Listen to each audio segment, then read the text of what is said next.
Cette vidéo a été conçue dans le cadre du site Écoutez les livres. Ce site vous propose, outre la vente de livres audio, l'accès à des articles sur son blog et des vidéos sur YouTube autour de la littérature. Les liens sont disponibles juste en dessous. Le roman. Je n'ai point l'intention de plaider ici pour le petit roman qui suit. Tout au contraire, les idées que je vais essayer de faire comprendre entraîneraient plutôt la critique du genre d'études psychologiques que j'ai entrepris dans Pierre et Jean. Je veux m'occuper du roman en général. Je ne suis pas le seul à qui le même reproche soit adressé par les mêmes critiques, chaque fois que paraît un livre nouveau. Au milieu des phrases élogieuses, je trouve régulièrement celle-ci sous les mêmes plumes. Le plus grand défaut de cette œuvre, c'est qu'elle n'est pas un roman à proprement parler. On pourrait répondre par le même argument. Le plus grand défaut de l'écrivain qui me fait l'honneur de me juger, c'est qu'il n'est pas un critique. Quels sont en effet les caractères essentiels du critique ? Il faut que, sans parti pris, sans opinion préconçue, sans idée d'école, sans attache avec aucune famille d'artistes, il comprenne, distingue et explique toutes les tendances les plus opposées, les tempéraments les plus contraires et admette les recherches d'art les plus diverses.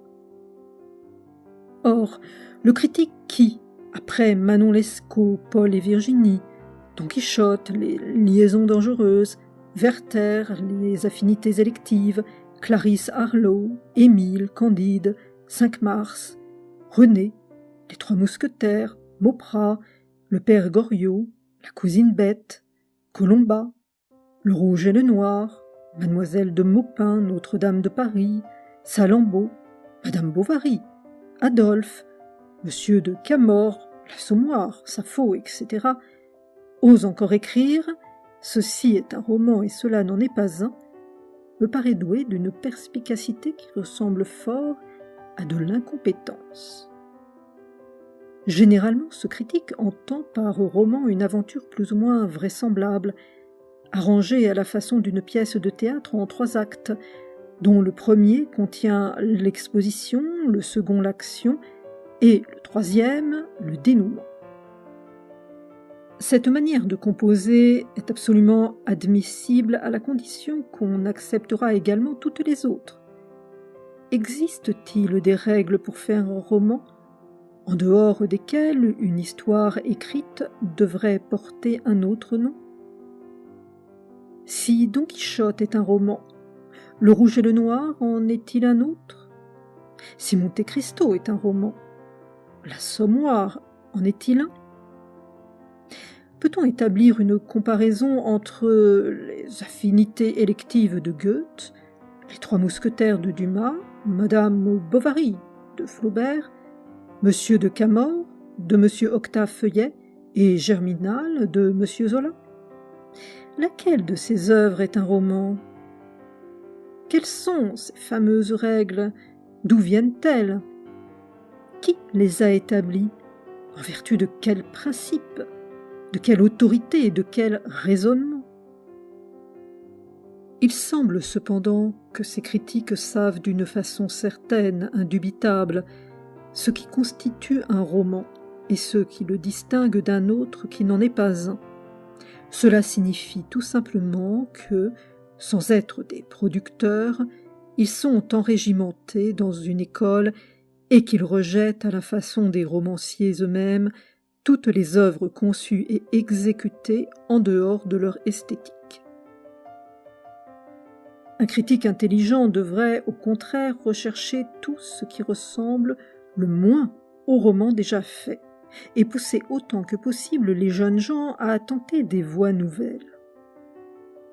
Tous les écrivains, Victor Hugo comme Monsieur Zola, ont réclamé avec persistance le droit absolu, droit indiscutable, de composer, c'est-à-dire d'imaginer ou d'observer, suivant leur conception personnelle de l'art.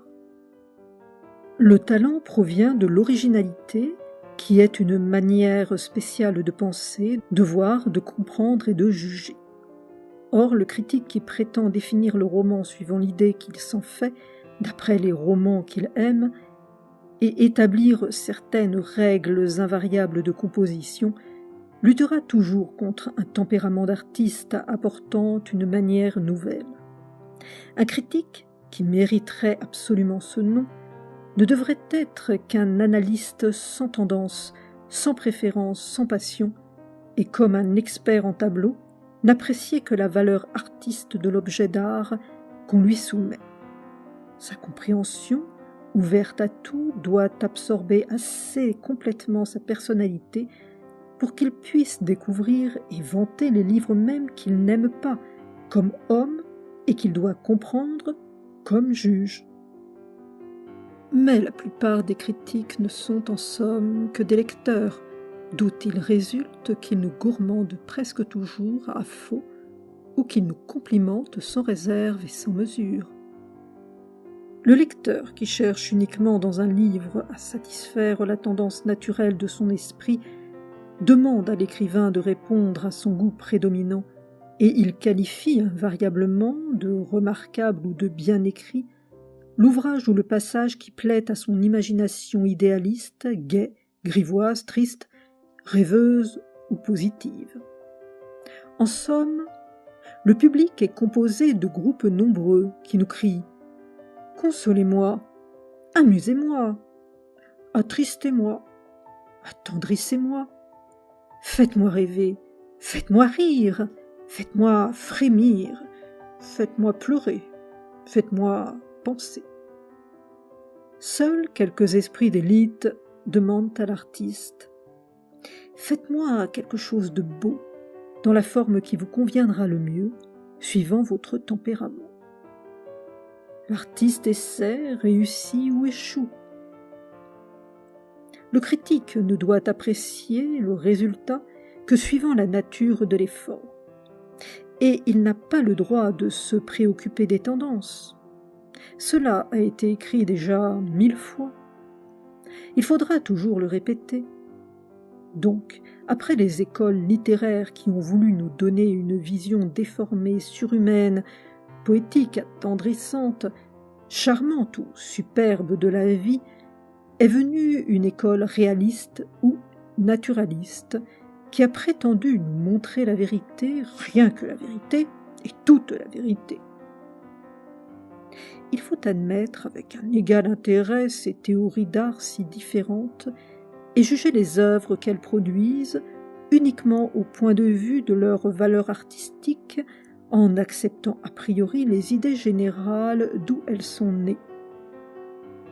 Contester le droit d'un écrivain de faire une œuvre poétique ou une œuvre réaliste, c'est vouloir le forcer à modifier son tempérament, récuser son originalité, ne pas lui permettre de se servir de l'œil et de l'intelligence que la nature lui a donnés.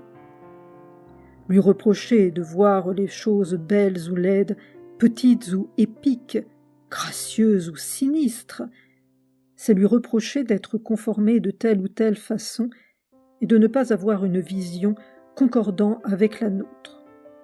Laissons-le libre de comprendre, d'observer, de concevoir comme il lui plaira, pourvu qu'il soit un artiste. Devenons poétiquement exaltés pour juger un idéaliste, et prouvons-lui que son rêve est médiocre, banal, pas assez fou ou magnifique. Mais si nous jugeons un naturaliste, montrons-lui en quoi la vérité dans la vie diffère de la vérité dans son livre.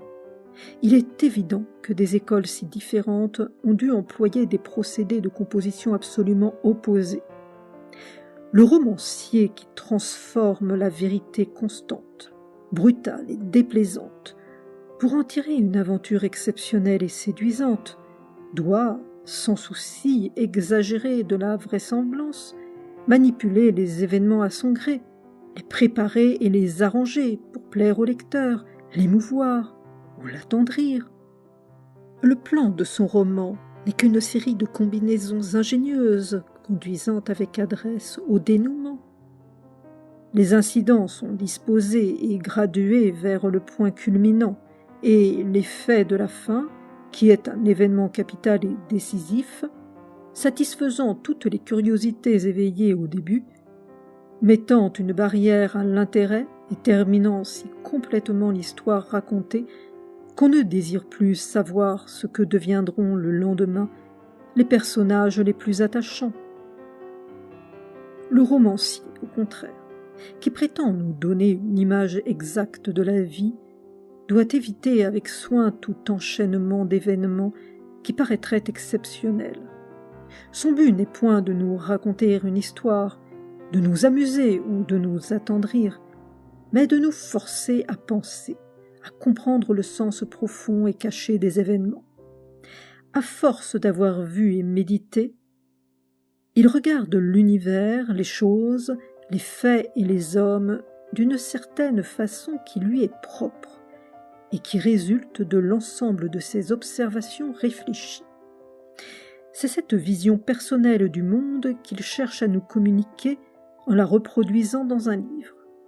Pour nous émouvoir, comme il l'a été lui-même par le spectacle de la vie, il doit la reproduire devant nos yeux avec une scrupuleuse ressemblance.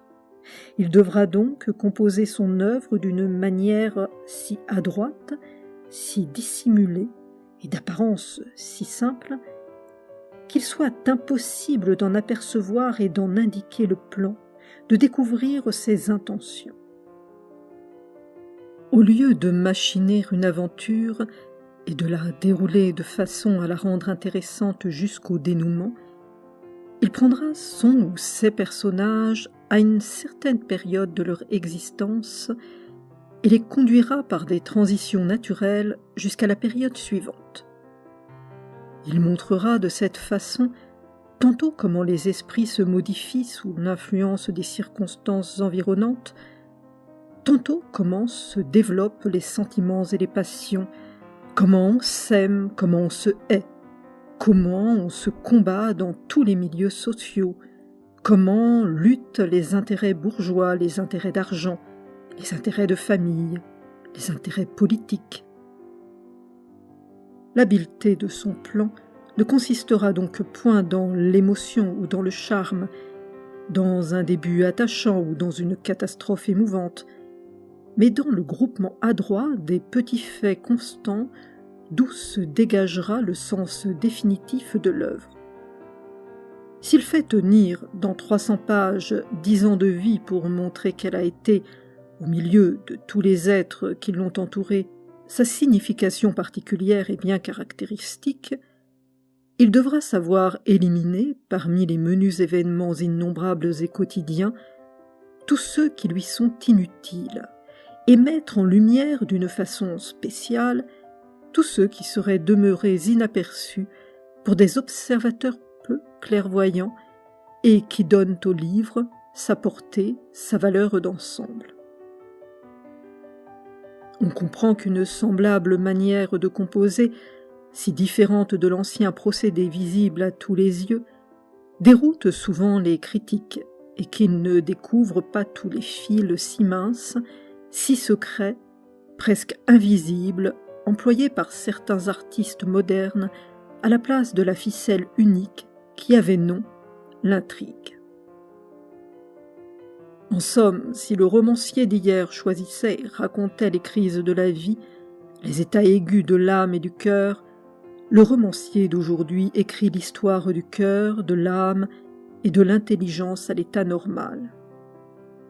Pour produire l'effet qu'il poursuit, c'est-à-dire l'émotion de la plus simple réalité, et pour dégager l'enseignement artistique qu'il en veut tirer, c'est-à-dire la révélation de ce qu'est véritablement l'homme contemporain devant ses yeux, il devra n'employer que des faits d'une vérité irrécusable et constante. Mais en se plaçant au point de vue même de ces artistes réalistes, on doit discuter et contester leur théorie qui semble pouvoir être résumée par ces mots « rien que la vérité et toute la vérité ». Leur intention étant de dégager la philosophie de certains faits constants et courants ils devront souvent corriger les événements au profit de la vraisemblance et au détriment de la vérité, car le vrai peut quelquefois n'être pas vraisemblable. Le réaliste, s'il est un artiste, cherchera non pas à nous montrer la photographie banale de la vie, mais à nous en donner la vision plus complète, plus saisissante, plus probante que la réalité même. Raconter tout serait impossible, car il faudrait alors un volume au moins par journée pour énumérer les multitudes d'incidents insignifiants qui emplissent notre existence. Un choix s'impose donc, ce qui est une première atteinte à la théorie de toute la vérité. La vie, en outre, est composée des choses les plus différentes, les plus imprévues, les plus contraires, les plus disparates. Elle est brutale, sans suite, sans chaîne, pleine de catastrophes inexplicables, illogiques et contradictoires, qui doivent être classées au chapitre « Faits divers ». Voilà pourquoi l'artiste ayant choisi son thème ne prendra dans cette vie encombrée de hasard et de futilité que les détails caractéristiques utiles à son sujet, et il rejettera tout le reste, tout l'à côté. Un exemple entre mille. Le nombre de gens qui meurent chaque jour par accident est considérable sur la Terre. Mais pouvons-nous faire tomber une tuile sur la tête d'un personnage principal ou le jeter sous les roues d'une voiture au milieu d'un récit, sous prétexte qu'il faut faire la part de l'accident? La vie encore laisse tout au même plan, précipite les faits ou les traîne indéfiniment. L'art, au contraire, consiste à user de précautions et de préparations, à ménager des transitions savantes et dissimulées, à mettre en pleine lumière, par la seule adresse de la composition, les événements essentiels et à donner à tous les autres le degré de relief qui leur convient, suivant leur importance, pour produire la sensation profonde de la vérité spéciale qu'on veut montrer. Faire vrai consiste donc à donner l'illusion complète du vrai, suivant la logique ordinaire des faits, et non à les transcrire servilement dans le pêle-mêle de leur succession. J'en conclus que les réalistes de talent devraient s'appeler plutôt des illusionnistes. Quel enfantillage, d'ailleurs, de croire à la réalité, puisque nous portons chacun la nôtre dans notre pensée et dans nos organes. Nos yeux, nos oreilles, notre odorat, notre goût différent créent autant de vérité qu'il y a d'hommes sur la terre. Et nos esprits qui reçoivent les instructions de ces organes, diversement impressionnés, comprennent, analysent et jugent comme si chacun de nous appartenait à une autre race. Chacun de nous se fait donc simplement une illusion du monde, illusion poétique, sentimentale, joyeuse, mélancolique, sale ou lugubre, suivant sa nature. Et l'écrivain n'a d'autre mission que de reproduire fidèlement cette illusion avec tous les procédés d'art qu'il a appris et dont il peut disposer. Illusion du beau, qui est une convention humaine, illusion du laid, qui est une opinion changeante, illusion du vrai, jamais immuable, illusion de l'ignoble qui attire tant d'êtres. Les grands artistes sont ceux qui imposent à l'humanité leur illusion particulière. Ne nous fâchons donc contre aucune théorie, puisque chacune d'elles est simplement l'expression généralisée d'un tempérament qui s'analyse. Il en est deux surtout, qu'on a souvent discuté en les opposant l'une à l'autre, au lieu de les admettre l'une et l'autre. Celle du roman d'analyse pure et celle du roman objectif. Les partisans de l'analyse demandent que l'écrivain s'attache à indiquer les moindres évolutions d'un esprit et tous les mobiles les plus secrets qui déterminent nos actions, en accordant au fait lui-même qu'une importance très secondaire. Il est le point d'arrivée, une simple borne, à prétexte du roman. Il faudrait donc, d'après eux, écrire ces œuvres précises et rêvées où l'imagination se confond avec l'observation, à la manière d'un philosophe composant un livre de psychologie, composer les causes en les prenant aux origines les plus lointaines, dire tous les pourquoi de tous les vouloirs et discerner toutes les réactions de l'âme agissant sous l'impulsion des intérêts, des passions ou des instincts. Les partisans de l'objectivité, quel vilain mot, prétendant au contraire nous donner la représentation exacte de ce qui a lieu dans la vie, évitent avec soin toute explication compliquée, toute dissertation sur les motifs, et se bornent à faire passer sous nos yeux les personnages et les événements. Pour eux, la psychologie doit être cachée dans le livre, comme elle est cachée en réalité sous les faits dans l'existence. Le roman conçu de cette manière y gagne de l'intérêt, du mouvement dans le récit, de la couleur, de la vie remuante.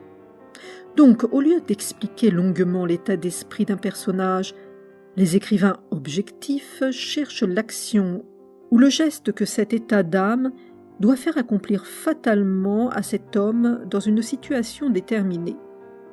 Et ils le font se conduire de telle manière, d'un bout à l'autre du volume, que tous ses actes, tous ses mouvements soient le reflet de sa nature intime, de toutes ses pensées, de toutes ses volontés, ou de toutes ses hésitations.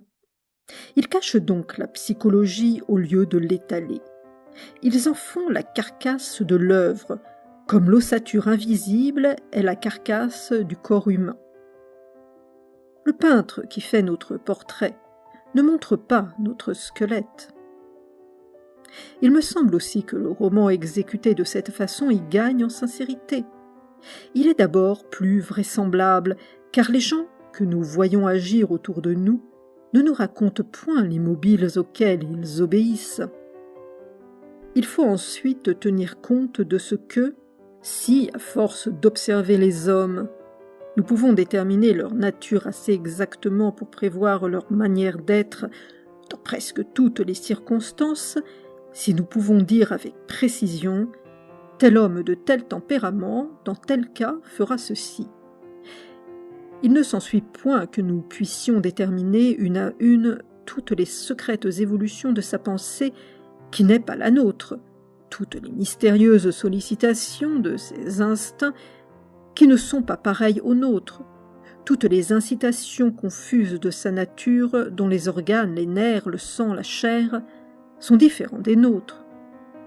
Quel que soit le génie d'un homme faible, doux, sans passion, aimant uniquement la science et le travail, jamais il ne pourra se transporter assez complètement dans l'âme et dans le corps d'un gaillard exubérant, sensuel, violent, soulevé par tous les désirs et même par tous les vices, pour comprendre et indiquer les impulsions et les sensations les plus intimes de cet être si différent, alors même qu'il peut fort bien prévoir et raconter tous les actes de sa vie. En somme, celui qui fait de la psychologie pure ne peut que se substituer à tous ces personnages dans les différentes situations où il les place, car il lui est impossible de changer ses organes, qui sont les seuls intermédiaires entre la vie extérieure et nous, qui nous imposent leur perception, déterminent notre sensibilité, créent en nous une âme essentiellement différente de toutes celles qui nous entourent. Notre vision, notre connaissance du monde acquise par le secours de nos sens, nos idées sur la vie, nous ne pouvons que les transporter en partie dans tous les personnages dont nous prétendons dévoiler l'être intime et inconnu. C'est donc toujours nous que nous montrons dans le corps d'un roi, d'un assassin, d'un voleur ou d'un honnête homme, d'une courtisane, d'une religieuse, d'une jeune fille ou d'une marchande aux halles. Car nous sommes obligés de nous poser ainsi le problème.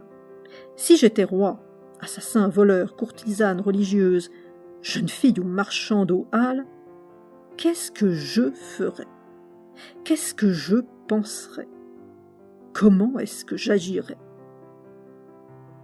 Nous ne diversifions donc nos personnages qu'en changeant l'âge, le sexe, la situation sociale et toutes les circonstances de la vie de notre moi, que la nature a entouré d'une barrière d'organes infranchissables. L'adresse consiste à ne pas laisser reconnaître ce moi par le lecteur sous tous les masques divers qui nous servent à le cacher. Mais si, au seul point de vue de la complète exactitude, la pure analyse psychologique est contestable, elle peut cependant nous donner des œuvres d'art aussi belles que toutes les autres méthodes de travail. Voici aujourd'hui les symbolistes. Pourquoi pas? Leur rêve d'artiste est respectable, et ils ont cela de particulièrement intéressant qu'ils savent et qu'ils proclament l'extrême difficulté de l'art. Il faut être en effet bien fou, bien audacieux, bien outrecuidant ou bien sot pour écrire encore aujourd'hui. Après tant de maîtres aux natures si variées, aux génies si multiples, que reste-t-il à faire qui n'ait été fait? Que reste-t-il à dire qui n'ait été dit? Qui peut se vanter parmi nous d'avoir écrit une page qui ne se trouve déjà à peu près pareille quelque part? Quand nous lisons, nous, si saturés d'écriture française que notre corps entier nous donne l'impression d'être une pâte faite avec des mots, trouvons-nous jamais une ligne, une pensée qui ne nous soit familière, dont nous n'ayons eu au moins le confus pressentiment? L'homme qui cherche seulement à amuser son public par des moyens déjà connus écrit avec confiance, dans la candeur de sa médiocrité, des œuvres destinées à la foule, ignorante et désœuvrée. Mais ceux sur qui pèsent tous les siècles de la littérature passée, ce que rien ne satisfait, que tout dégoûte parce qu'ils rêvent mieux, à qui tout semble défloré déjà, à qui leur œuvre donne toujours l'impression d'un travail inutile et commun, en arrivent à juger l'art littéraire une chose insaisissable, mystérieuse, que nous dévoilent à peine quelques pages des plus grands maîtres. 20 vers, 20 phrases, lues tout à coup, nous font tressaillir jusqu'au cœur comme une révélation surprenante. Mais les vers suivants ressemblent à tous les vers, la prose qui coule ensuite ressemble à toutes les proses. Les hommes de génie n'ont point sans doute ces angoisses et ces tourments, parce qu'ils portent en eux une force créatrice irrésistible. Ils ne se jugent pas eux-mêmes. Les autres, nous autres qui sommes simplement des travailleurs conscients et tenaces, nous ne pouvons lutter contre l'invincible découragement que par la continuité de l'effort. 2 hommes, par leur enseignement simple et lumineux, m'ont donné cette force de toujours tenter. Louis Bouilhet et Gustave Flaubert. Si je parle ici d'eux et de moi, c'est que leurs conseils, résumés en peu de lignes, seront peut-être utiles à quelques jeunes gens moins confiants en eux-mêmes qu'on ne l'est d'ordinaire quand on débute dans les lettres. Bouilhet, que je connus le premier d'une façon un peu intime, 2 ans environ avant de gagner l'amitié de Flaubert, à force de me répéter que 100 vers, peut-être moins, suffisent à la réputation d'un artiste, s'ils sont irréprochables, et s'ils contiennent l'essence du talent et de l'originalité d'un homme même de second ordre, me fit comprendre que le travail continuel et la connaissance profonde du métier peuvent un jour de lucidité, de puissance et d'entraînement, par la rencontre heureuse d'un sujet concordant bien avec toutes les tendances de notre esprit, amener cette éclosion de l'œuvre courte, unique et aussi parfaite que nous la pouvons produire. Je compris ensuite que les écrivains les plus connus n'ont presque jamais laissé plus d'un volume, et qu'il faut avant tout avoir cette chance de trouver et de discerner, au milieu de la multitude des matières qui se présentent à notre choix, celle qui absorbera toutes nos facultés, toute notre valeur, toute notre puissance artiste. Plus tard, Flaubert, que je voyais quelquefois, se prit d'affection pour moi. J'osai lui soumettre quelques essais. Il les lut avec bonté et me répondit « Je ne sais pas si vous aurez du talent. Ce que vous m'avez apporté prouve une certaine intelligence, mais n'oubliez point ceci, jeune homme, que le talent, suivant le mot de Buffon, n'est qu'une longue patience. Travaillez. » Je travaillais, et je revins souvent chez lui, comprenant que je lui plaisais, car il s'était mis à m'appeler en riant son disciple. Pendant ces temps, je fis des vers, je fis des contes, je fis des nouvelles, je fis même un drame détestable. Il n'en est rien resté. Le maître lisait tout, puis le dimanche suivant, en déjeunant, développait ses critiques et enfonçait en moi peu à peu 2 ou 3 principes qui sont le résumé de ses longs et patients enseignements. Si on a une originalité, disait-il, il faut avant tout la dégager. Si on n'en a pas, il faut en acquérir une. Le talent est une longue patience. Il s'agit de regarder tout ce qu'on peut exprimer assez longtemps et avec assez d'attention pour en découvrir un aspect qui n'ait été vu et dit par personne. Il y a dans tout de l'inexploré, parce que nous sommes habitués à ne nous servir de nos yeux qu'avec les souvenirs de ce qu'on a pensé avant nous, sur ce que nous contemplons. La moindre chose contient un peu d'inconnu. Trouvons-le. Pour décrire un feu qui flambe et un arbre dans une plaine, demeurons en face de ce feu et de cet arbre jusqu'à ce qu'il ne ressemble plus pour nous à aucun arbre et à aucun autre feu. C'est de cette façon qu'on devient original. Ayant en outre posé cette vérité qu'il n'y a pas, de par le monde entier, de grains de sable, de mouches, de mains ou de nez absolument pareils, je me forçais à exprimer en quelques phrases un être ou un objet de manière à le particulariser nettement, à le distinguer de tous les autres êtres et de tous les autres objets de même race ou de même espèce.